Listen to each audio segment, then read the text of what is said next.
Guys, I've laid out just a random collection of just some watches I had near me to kind of give you guys a sense of sizes.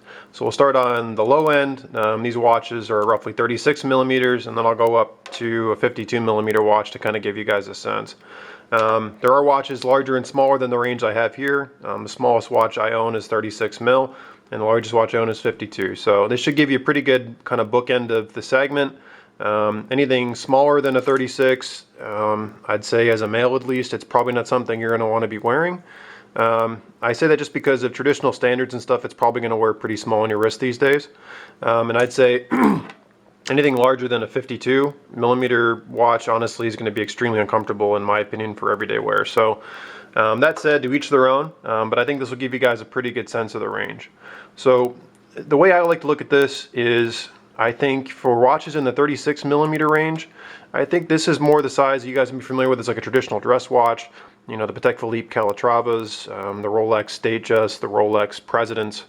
36 mil is a great size for a dress watch.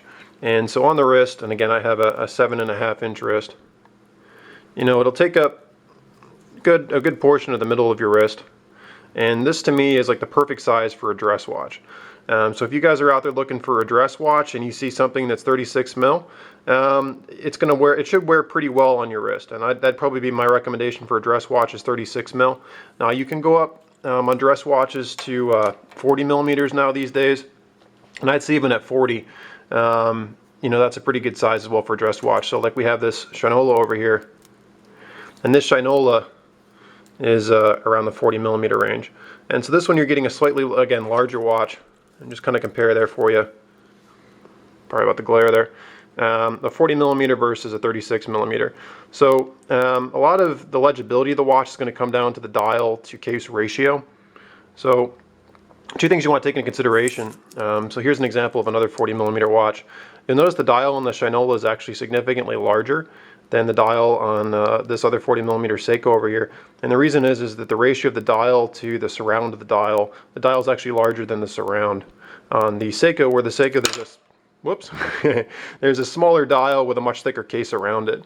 So some of it too, if you're worried about legibility, look for watches that have a larger face, because a watch that actually has a larger face to case ratio, you could get a smaller size and you're still probably going to have a good legibility, and it's probably going to wear like a much larger watch than it really is.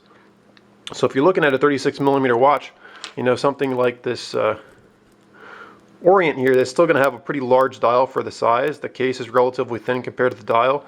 You're going to have good legibility, and it's going to wear, you know, slightly larger on the wrist than it actually would appear to be. So this is a great size everyday wear. Now, when you get to watches that have complications, you're probably going to want to go to larger size. So this is a vintage Pierce chronograph, 36 mil.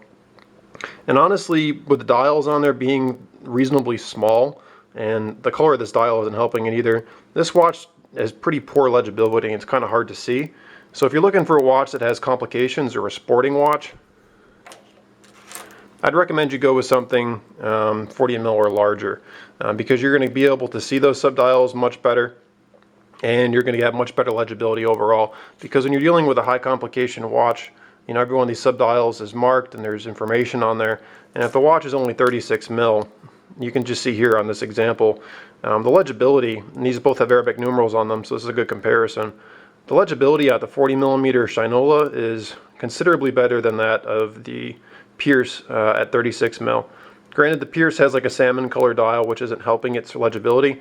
But again, the more complexity of the watch and the information contained on the dial, the better off you're going to be with a larger dial and a larger watch in general. So something else to keep in mind.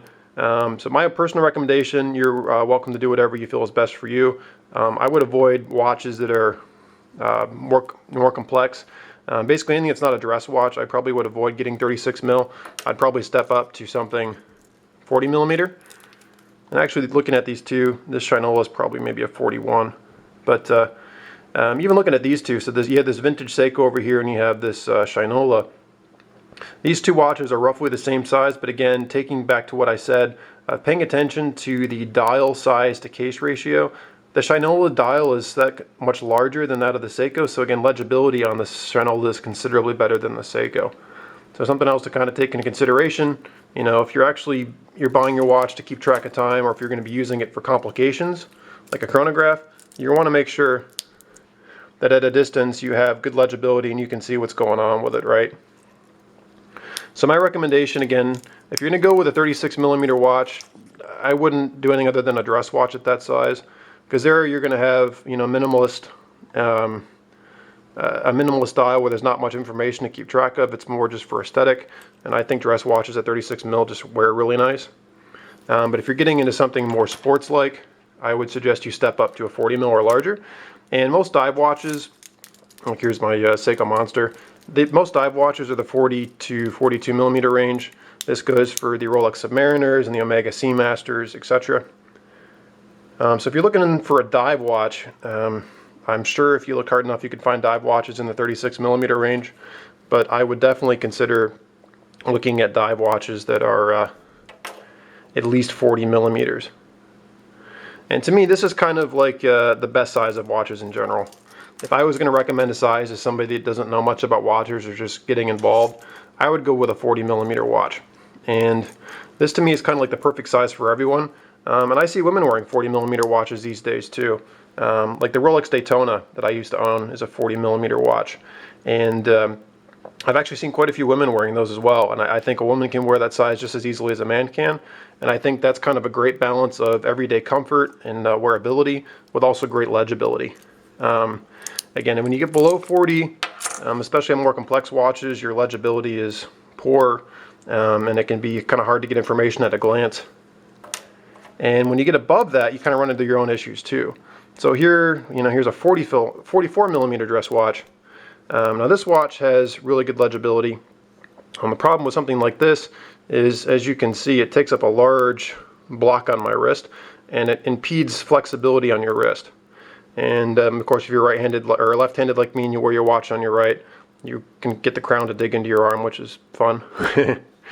But the larger, when you start getting larger than 40mm and you get into like the mid-40s, again, something like this, you're going to find the watch takes up a lot of real estate on your wrist and can make flexibility of your wrist kind of difficult.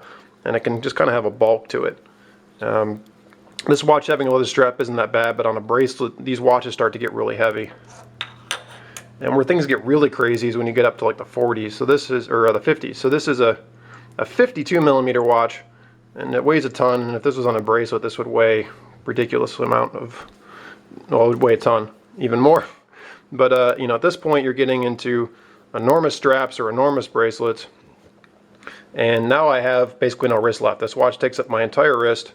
My flexibility is pretty poor. It's actually cutting into my veins now because the head is so heavy.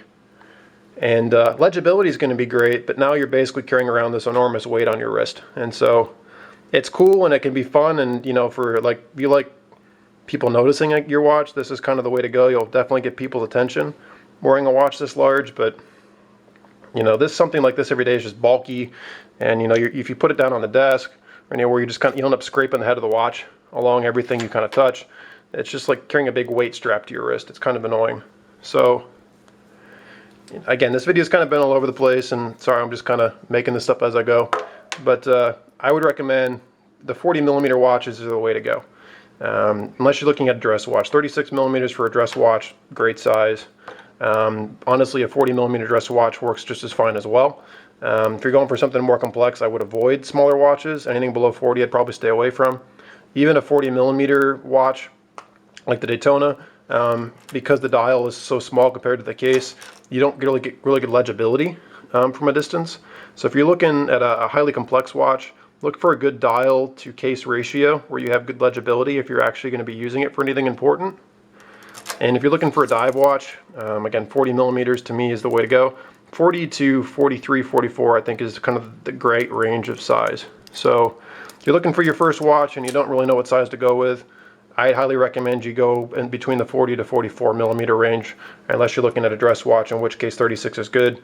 Larger watches are fun, but Again, they can make it hard to flex your wrist. They can tend to be very heavy, and you tend to drag them and scratch them on everything you bump them into. They're just kind of it's like having a big weight strapped to your wrist. I probably wouldn't go there either. So hopefully this was helpful. I've talked long enough. As always, thank you so much for watching. If you like this video, please give me a thumbs up. If you thought it sucked, feel free to give me a thumbs down. Just tell me why. And if you haven't already subscribed, please do so. And I appreciate your support. Have a nice day.